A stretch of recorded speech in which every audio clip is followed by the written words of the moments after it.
Hey everybody, welcome back to the channel. Back to work on the MR2 in this one.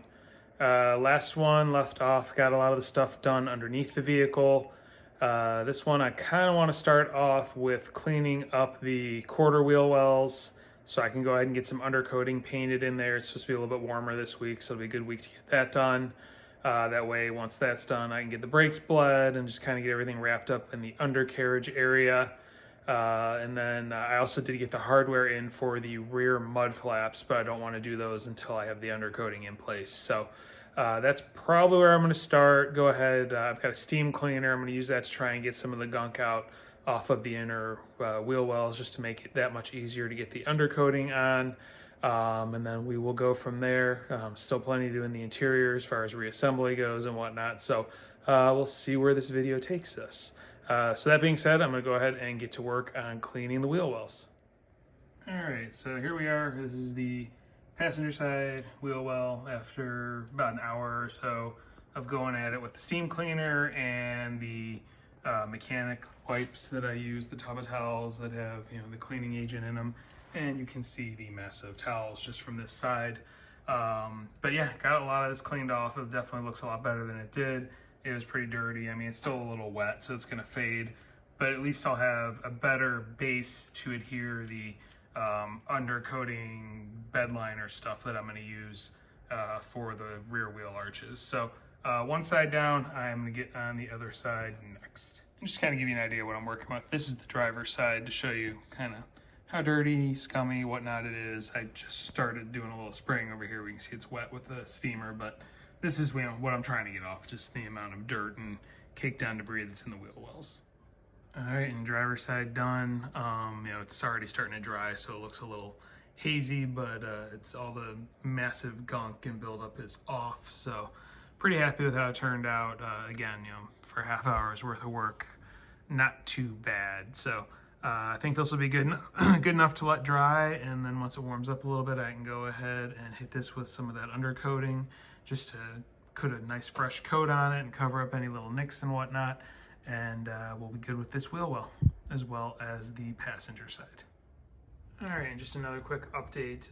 It's the next day, and after yesterday going over it with the steam cleaner and the mechanics wipes, today I went over everything. I've mixed up a pail of water with some Castrol Super Clean in it and a scrub brush, and just went over to get anything else that might be loose or any residual grime or whatnot from those wipes, and then just basically splash it down with some water so it's a nice mess in here on both sides. But that should be the final cleaning that needs to be done before I can put down some new undercoating. So I'm gonna let this dry overnight, and then tomorrow I should be able to come out here, tape things off, and start spraying the new undercoating.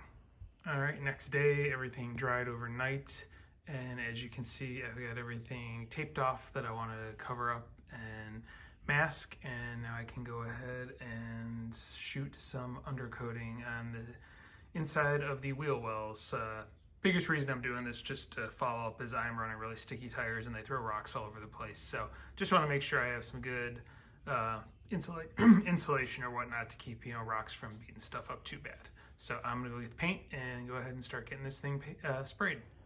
All right, so here we go. I went ahead and I've painted both wheel wells. Like I said, I didn't get behind the struts in the way. I wasn't that worried about it. I was more just trying to get the areas where rocks are gonna be bouncing off of because of those stick tires sitting over there that are going on this car.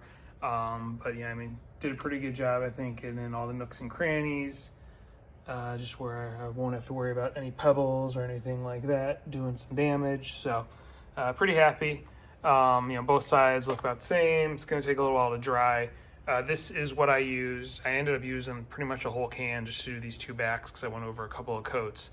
But it's Herculiner, do-it-yourself bed liner in a rattle can. I'm sure it's not as good as some stuff, but I think it's better than just the rubberized undercoating. Hopefully it seals pretty well and it holds up pretty well. So gonna let this stuff dry overnight, and then I'll go ahead and pull the tape off and see what the final results are.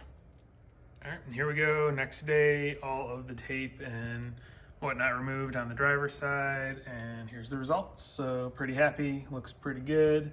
Gives me a nice finish for the areas where the wheel's gonna be kicking stuff up, so pretty good there. You know, like I said, I didn't get behind the shock and spring. You know, if when I eventually replace the suspension, I can go ahead and, you know, touch that area up as well. I know what I'm using at least. So, but yeah, pretty happy with how it turned out. I'm gonna go get the other side cleaned up, and then it will be on to the next. All right, so here we are on the driver's side. And as you can see, all of the tape and everything has been removed. Everything turned out nice. And you can see I got the mudguard on this side. Pretty easy, pretty straightforward. This was an existing screw. If you remember my last video, there was no hole for the top screw. What there was is there's a square hole in the back of the quarter panel. So I had to drill the hole. Basically, I just, you know, eyeballed it where the square opening was, drilled the hole, got everything mounted. I did get, you know, new screws for the top hole, as well as that fastener. I'll show it to you in the next clip. And then I did have to use a push pin down here. Again, reached out to my handy dandy assortment of clips, and it was a clip like this that I used. It's the same one actually that I used on the video for the front fender liners. So I used one there. So I'm gonna go over to the other side, show you what I did, and then that will be rear mudguards installed. All right, so like I said, the mudguard has the 2 holes there, and then it has a hole there for the push pin. When you look at the way the car is from the factory, at least mine, you have, you know, this is the bottom hole. Up here, you can see where the hole is for the little square piece that goes in.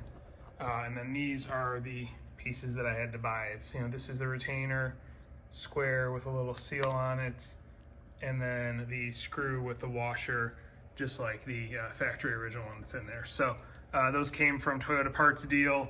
I looked up the part numbers from part diagrams on Maya or whatever that site is. So I'm gonna go ahead, drill the hole I need, and then get this installed. Sorry about that, my wife came home and opened the garage door right while I was filming. So anyway, I just went ahead, drilled the hole I need. You know, when you push this in, it'll cover the square perfectly, and then there is the little, there you go, the insert that goes in the square hole in the quarter. So I'm gonna go ahead, get this mounted up and finalized. All right, and there we are.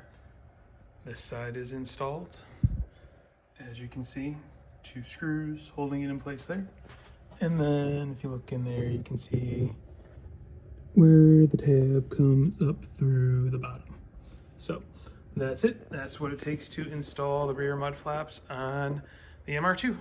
So that portion is done. I think next I need to work on bleeding the brakes. That way I can get the final under trays and everything installed and call that a day. Yeah, both the brakes and the clutch. I think that is next on the list.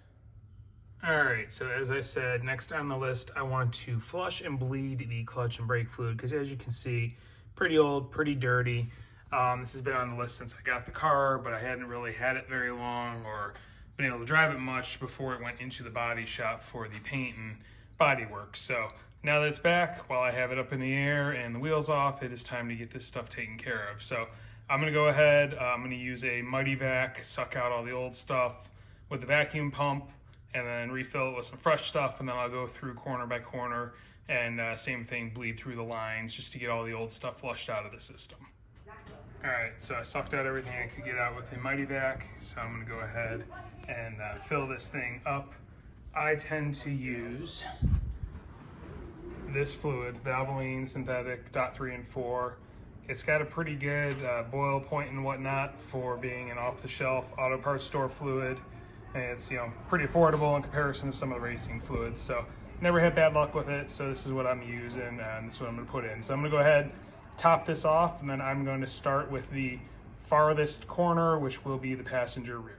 All right, brakes are done, all 4 corners, and fresh fluid in the reservoir. Next is going to be the clutch. As you can see how dark and nasty that fluid is down there. So I'm gonna go ahead, get that out with the Mighty Vac, and then I'll go ahead and bleed through the slave cylinder. All right, and you can see, flush the fluid out, or I drained the old fluid out of the clutch master. I actually did it twice just because it was so nasty. So I'm going to go ahead now and bleed through the system. Apologize for the noise. I got a nasty rainstorm outside. It's blowing up against the garage door. But yeah, I'm going to go ahead and get under the car and bleed this out. All right, under the car, just finished bleeding everything and pulling all the old nasty fluid through the slave cylinder.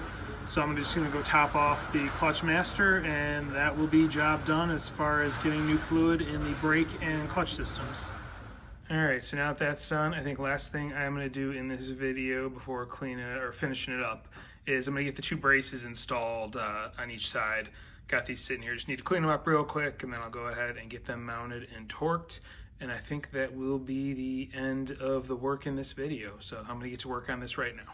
All right, and there we are. Got the brace in. That is the driver's side. And then the passenger side, it's a little bit harder to see because it's fed between multiple lines for the air conditioning and whatnot. But that is installed. They're 10 millimeter bolts, so I torqued them to 48 Newton meters because I could not find anything in the book for those parts. All right, and with that, I think I am going to call it an end to this video. Got a lot done in this one. Things are real close to being, put back together.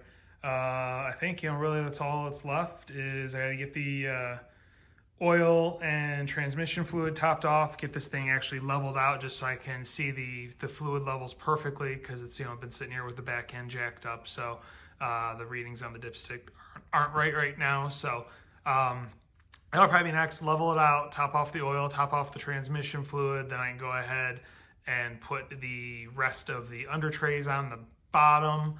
And then, yeah, it's really putting the wheels and tires back on it, and I can put it on the ground. And then it'll be just putting the deck lid back on, cleaning things up, and interior. And that'll be it, I believe. So that being said, that is going to be the end of this video. If you like what you're seeing, if you're learning something, taking something away, please hit like, please hit subscribe, please hit the notification bell. Thank you for watching, and have a great day.